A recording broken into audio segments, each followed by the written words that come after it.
everybody. Welcome to All Things Cancer. I am Steffi Zimmerman, and I am here with Jennifer and Jill.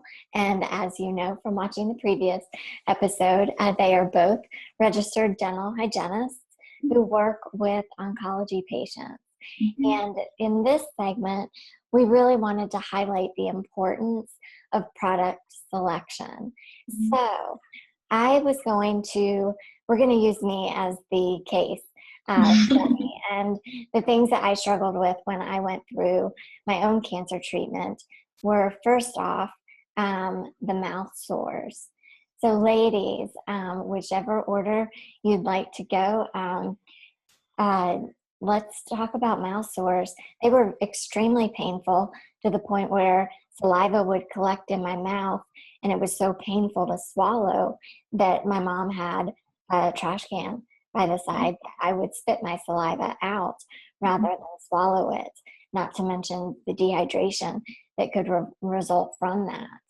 So what are the current recommendations in dealing with mouth sores?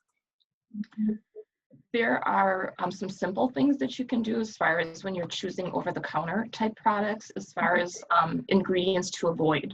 Some of the biggest ones to look for are going to be detergents. A very common one that you're going to find in almost all of your over-the-counter toothpaste, soaps, laundry detergents, things like that, is called sodium lauryl sulfate, or some version of that.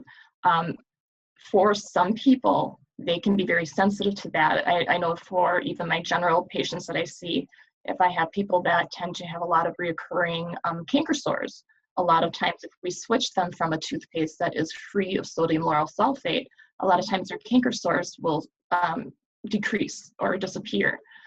So avoiding that ingredient can help to reduce the irritation on the tissue. Also, it has a long name, but there is a detergent called cocamidopropyl betaine. Oh, nice. Okay. I had trouble with Mantua. I don't think I'm going to get that one. That is considered a skin irritant, and that can actually be found in some toothpaste, and in fact in some toothpastes that are specifically made for dry mouth. So what are the first four letters? It's cocamidopropyl betaine, and sometimes it's abbreviated, I believe, CAPB. Okay, so that's what people can look for too. CAPB, or sometimes, yeah. Okay. Or is it like COCA? Yes. Okay, so COCA would be those first four letters. Correct. Though you can't say it 3 times fast for those 4 letters. I could try. All right. So looking for some of those detergents, and then also whitening, tartar control, peroxides. A lot of those can just be too harsh for people whose tissue is tender and actually kind of brittle because of the dry mouth that they're probably experiencing on top of it. That can all encourage mouth sores. So using very gentle products is probably the biggest thing. Okay. And in addition to that, the gentle toothbrushes with the extra soft bristles. Correct. We've got extra soft. There are actually, which I have an example of here, there are some on the market that are called post-surgical or post-operation brushes that are even beyond extra soft. They're almost like the texture of a baby's hairbrush. That's what it reminds me of. It's so gentle. But and you have to realize when you're using these really soft brushes, they will wear out faster than your regular brushes. But so the first sign that you see of fraying and bending of the bristles, you do want to change them. But that's good because it also helps to reduce the bacterial buildup on your brushes, reduce that from becoming a source of contamination for you. Okay. Since we're talking about toothbrushes, can we also bring into the discussion the toothbrush shield? Yes. Because I was reading the back of the package here, and it says where is it? Here we go. Did you know? Did you know that the simple act of flushing a toilet can contaminate a 6-foot radius? Radius. 6-foot radius. Okay. The more you know. So they'll educate us on why we need toothbrush shields, as if it's not obvious already. Well, and you can only imagine in your daily routines in your bathroom, not only from the toilet, but from your shower, all the aerosols and the airborne bacteria and viruses or fungus or anything like that could be floating around. Or we've been thinking about how people store their toothbrushes. A lot of people keep them in a cup along with all of their family members' toothbrushes, or they throw them in a drawer with other toothbrushes. So every time you have these brushes, touching each other, they are a source of contamination. So what the shield can do, they have a tagline where it's they call it like a surgical mask for your toothbrush, and it just slides over the top, and you can use it. I think they say up to about 7 days or so, and just take it off, throw it off, and throw it out and use a new one. And it's going to not only protect your toothbrush from the airborne contaminants or from being touched from other objects, but it also helps to kind of wick away moisture from the bristles and help them dry out so you don't get that bacterial buildup on the brush. So these are a really neat find. Okay. And from a travel perspective, you could put that on and your toothbrush would travel well, much better than it would in a plastic container, I would imagine. Yes, because if you have ever look at the inside of those plastic containers and you know how you get that little white film on there, that is called a biofilm. That is a collection of bacteria. So anybody that's surrounding their toothbrush in a plastic holder is basically just encasing it in bacteria. Okay, oh my goodness. Okay, people, pay attention. These are vital, truly vital points. Wow. Okay, toothpaste. So we talked about the irritating agents. They can be drying agents. They can be chemically irritating to open sores.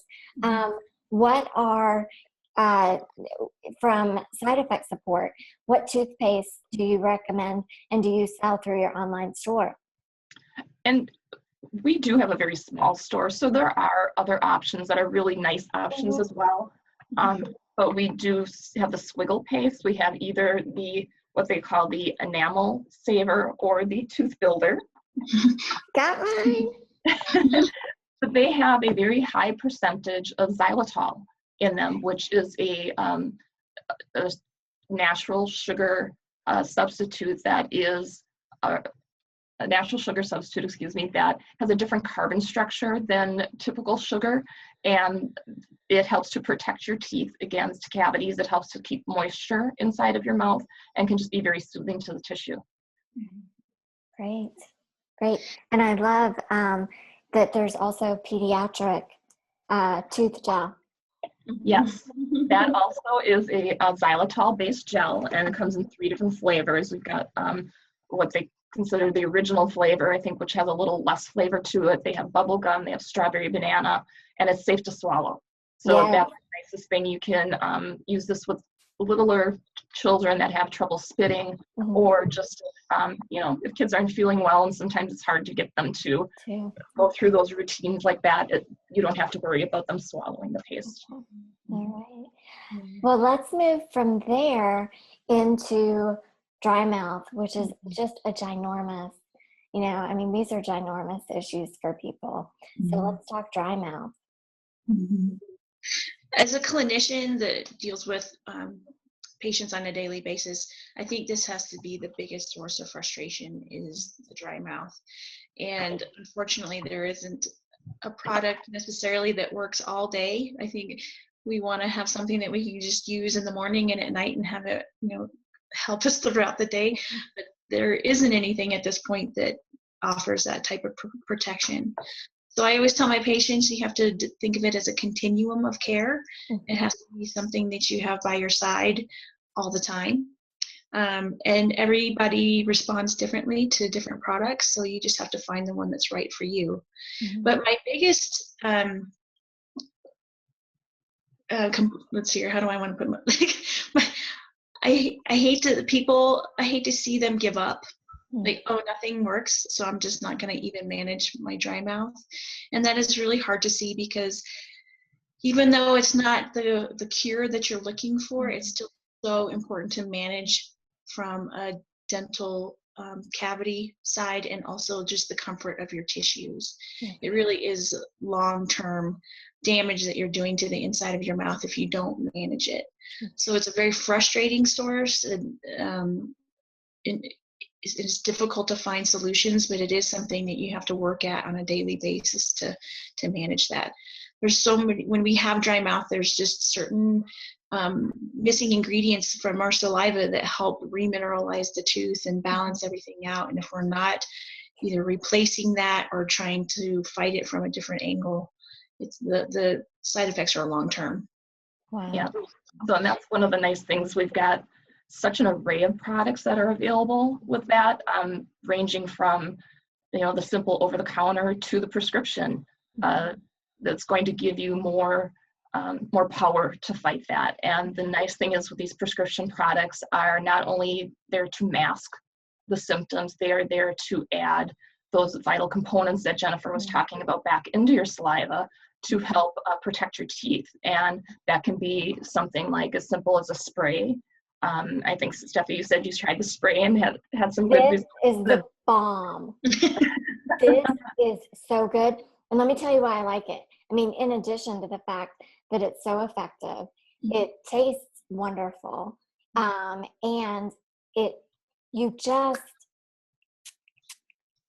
it's just, I mean, it's so easy and it pops in your purse so quickly. And it's just an on-the-go grab by your side. This will be right with my hand sanitizer. Mm-hmm. Well, and the nice thing is when you have that continued use where you have exposure to the xylitol, or like in the mints or the gel that we've got, there's calcium, there's phosphate in there. Those are vital components of your saliva. And when you get exposures to that multiple times throughout the day, it just keeps replenishing that into your saliva to help, again, neutralize the pH so it doesn't have too much of an acidic environment, and it just keeps benefiting your teeth. There is a prescription option too called Saliva Max that basically it just has little packets that you mix with an ounce of water and you swish that around, and you can use that several times a day. And it is called a supersaturated calcium phosphate rinse. That the calcium and phosphate is so important for the health of your teeth and your tissues. So this is a really nice option, not only for dry mouth, but also for mouth sores and healing the tissue. And it's called Saliva Max? Saliva Max, yep. Okay, Max. Okay, M-A-X, like yes. To the max. Yeah. Okay. And my patients have had great success with the Saliva Max. We do find that it does delay the onset of the mouth sores, so you can get another week of comfort while you're going through treatment. But once they do develop, they're very small and minimized, and they don't take over your mouth so that it's affecting nutrition. So it's been a great product, and it also soothes. So if you do develop a mouth sore, I mean, sometimes it's almost inevitable, but if you just have something that can soothe and comfort those areas, it's so beneficial. So it's not only helping promote an healthy oral environment, but it's also soothing. Yeah, I think that's a great point from Jennifer, that if you can start these things before the problems occur, you can minimize them or possibly even prevent them. I have had a few successful cases of head and neck cancer that did not develop mouth sores. Wow. That's very, very compliant. That's pretty unheard of. Wow. Yes, that's shocking. Very compliant with everything we told them, from nutrition to swallowing exercises to oral health. And so it's pretty amazing what you can do for yourself. And that's such an empowering point. And the compliance issue is such an important issue.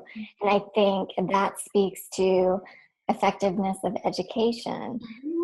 Because if you can truly help a patient appreciate kind of the devastation on the other side, if these things don't take place, that is enormous in increasing your compliance.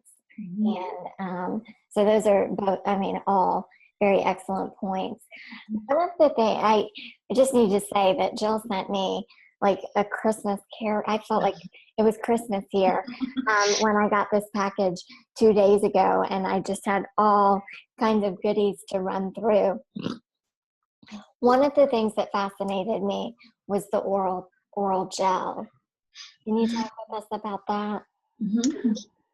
Yeah, the oral gel is also sweetened with xylitol. It does have calcium glycophosphate in there. Again, minerals that help to preserve the strength of your teeth.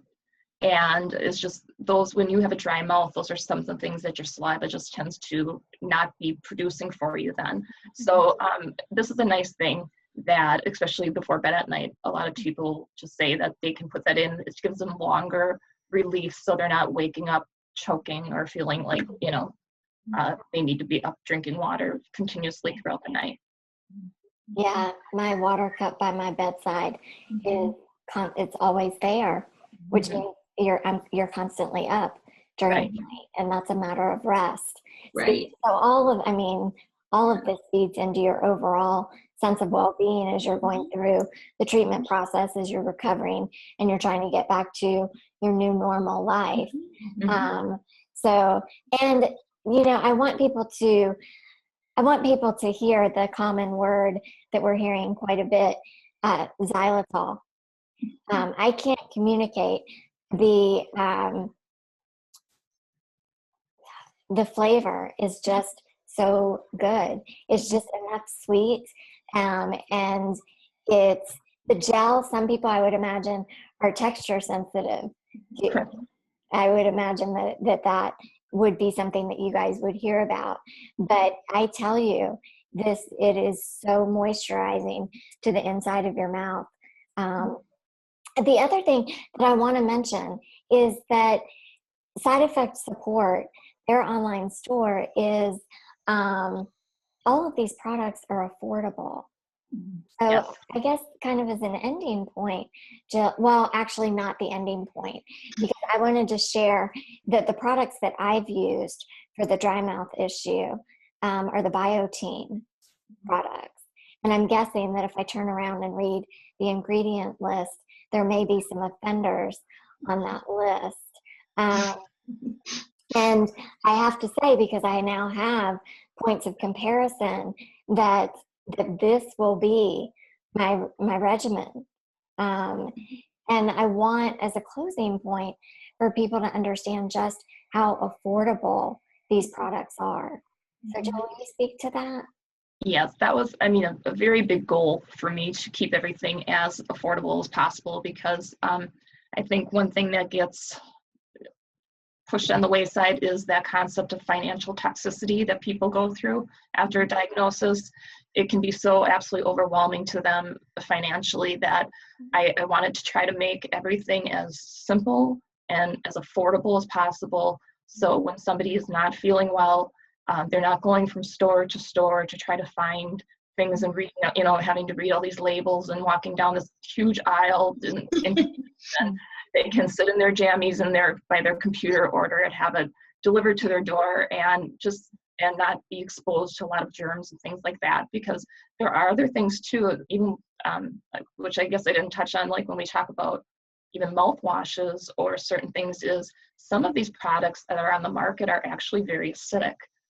There is, and I don't want to say a name because I don't want them coming after me, but there's a product on the market that is a mouth rinse that is specifically marketed to oncology patients that has a pH of 3.2.